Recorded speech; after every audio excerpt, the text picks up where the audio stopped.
Whole name? Beneficiary. Oh, he done this before.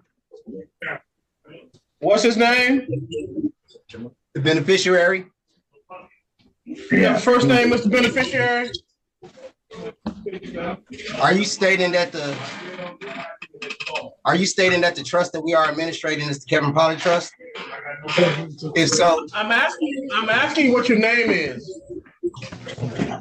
my name is the beneficiary of the trust. Of whose trust? Are you stating that the trust that we are now administrating is the Kevin Pollard Trust, Your Honor? Okay, I'm If so, gonna recall him. Bring up somebody else. Put him aside. We'll call him at the end. Sir, is your name the beneficiary, Kevin Teron Anthony Pollard? Yes or no? I'm the beneficiary of the trust, Your Honor. Are you stating that the trust that we are now administrating is the Kevin Pollard Trust? Are you Kevin Pollard? I'm asking you. Is the trust that we are now administrating? Sir, I ask the questions here. You give me yes or no answers. You're asking for my permission to ask the questions. You give the answers. Is that clear? It's very clear. Okay, listen. Yes. Are you also known by the name of Kevin Pollard amongst other names? Yes or no? Are you stating that the trust that we are now administrating is the Kevin Pollard Trust, Your Honor? If so, Kevin Pollard is in fact present today. It is you that is Kevin Pollard, Your Honor. It is you. Really? Yes, Your Honor. Really? It is you that is Kevin Pollard. Yes, Your Honor. You are Kevin Pollard today, Your Honor. I am the beneficiary. And then who are you? I am the beneficiary of the trust. Okay, well, Mr. Beneficiary, take you and your trust back to jail. I have some questions for the clerk, Your Honor. No. I have. Can I speak to the clerk before we go any further? You know what? I'm gonna put you in timeout. Get your mind right, Mr. Pollard. Yes, sir. Can I have the clerk present? Please, Your Honor. Don't give in.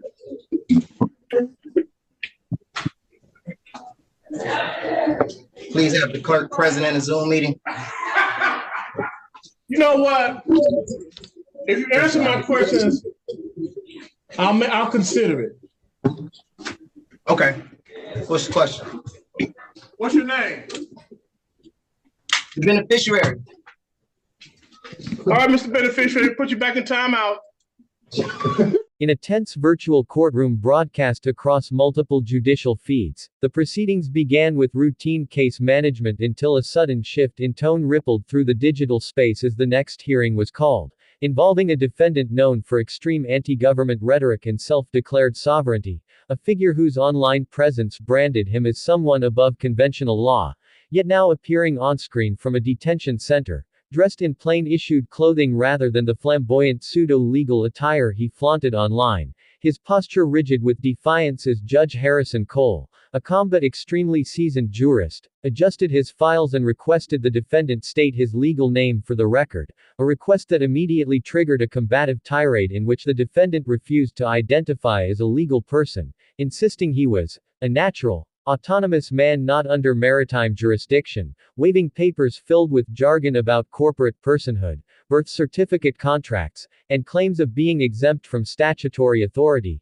causing clerks and spectators alike to exchange expressions of disbelief while the judge, unfazed by the theatrics, reminded him that failure to cooperate would result in a contempt ruling and escalation of charges, but instead of complying, the defendant raised his voice, attempting to drown out the proceedings by rapid-fire recitations of pseudo-legal doctrines, invoking treaties, misinterpreted constitutional amendments, and fabricated financial instruments he claimed proved the government owed him money. Yet Judge Cole interrupted firmly, clarifying that the courtroom operated under state jurisdiction backed by constitutional authority, not belief, consent, nor philosophical interpretation, and the defendant's refusal to acknowledge lawful process would not stop the case from moving forward, a statement that shook the defendant's demeanor as he realized his usual rhetorical dominance held no power here. his confidence faltering as the judge dismantled each argument with precise legal reasoning, explaining how sovereignty movements repeatedly misunderstand jurisdiction, how no individual can exempt themselves from criminal statute by declaring imaginary status, and how the legal system does not operate on personal ideology but on enforceable law.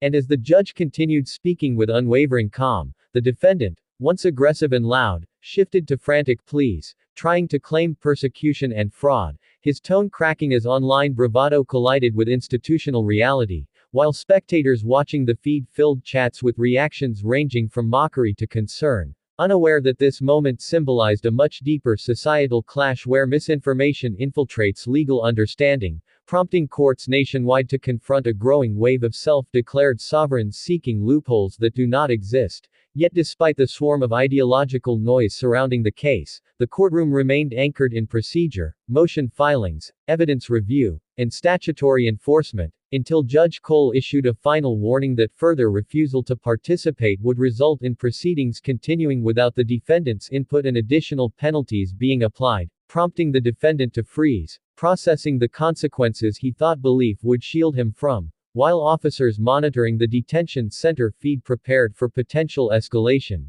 Days later, news of the hearing spread rapidly online, spliced into short clips by supporters who romanticized the confrontation as a triumph of personal sovereignty against tyranny, while legal professionals dismissed these interpretations as dangerous distortions that mislead vulnerable individuals into self-destructive behavior. And meanwhile, the defendant sat alone in his holding area, attempting to argue with guards and administrative staff about his supposed immunity from custody, only to be met by procedures rooted in law rather than debate, reinforcing that reality cannot be negotiated through ideology. And as the trial date approached, prosecution teams compiled evidence of the defendant's conduct, history of threats, and public statements encouraging others to ignore legal authority, building a meticulous case not merely to convict, but to establish precedent that such movements could not weaponize pseudo-law to obstruct the justice system, prompting increased security, public scrutiny, and judicial preparation, turning an otherwise routine criminal case into a symbolic battle over authority itself.